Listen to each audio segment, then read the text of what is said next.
여러분 잘 지내셨나요? 전도사님은 내일이 개강인데요.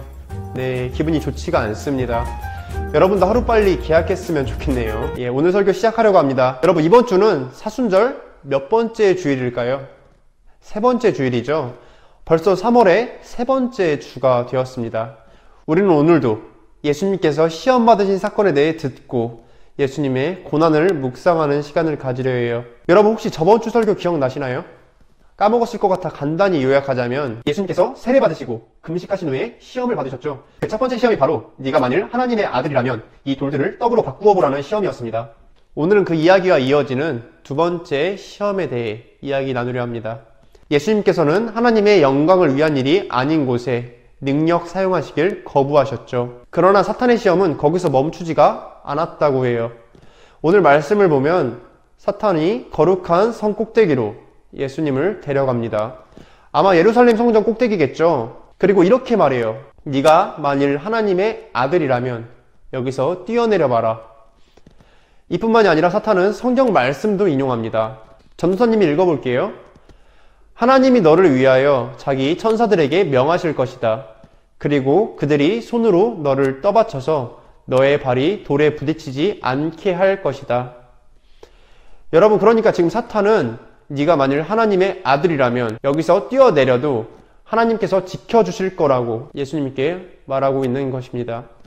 뭔가 설득력이 있는 것 같아요. 그런데 우리는 여기서 두 가지를 기억해야 합니다. 첫째로 사탄은 정답 같은 오답으로 우리를 시험한다는 겁니다.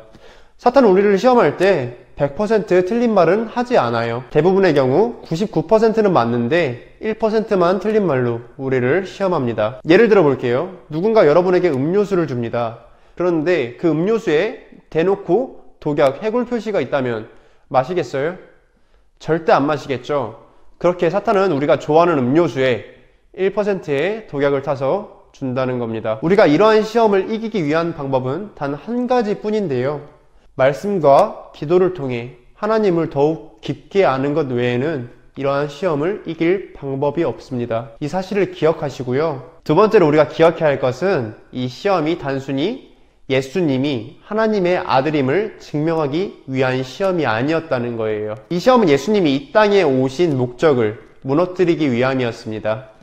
여러분, 만약 예수님께서 예루살렘 성전 꼭대기에서 뛰어내렸다고 합시다. 그 밑엔 사람들이 정말 많았을 거예요. 그런데 어떤 사람이 하늘에서 뚝 떨어졌는데 멀쩡하네? 유대인들은 이렇게 생각할 거예요.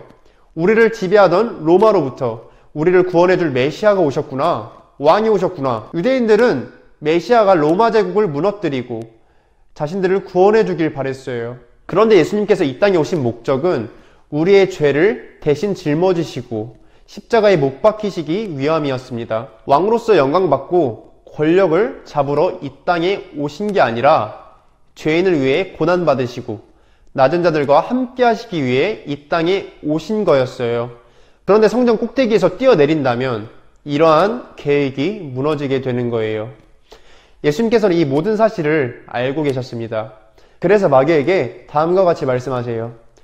주 너의 하나님을 시험하지 말라. 예수님은 첫 번째 시험 때와 마찬가지로 영광의 길을 거부하시고 고난의 길을 택하십니다. 예수님께서는 아버지께 요청하여 12군단도 더 되는 천사들을 보내실 능력이 있으신 분이셨어요. 성경에 그렇게 기록되어 있습니다. 그럼에도 불구하고 하나님의 계획을 이루기 위하여 영광과 평안의 길을 거부하십니다. 고난의 길을 택하십니다.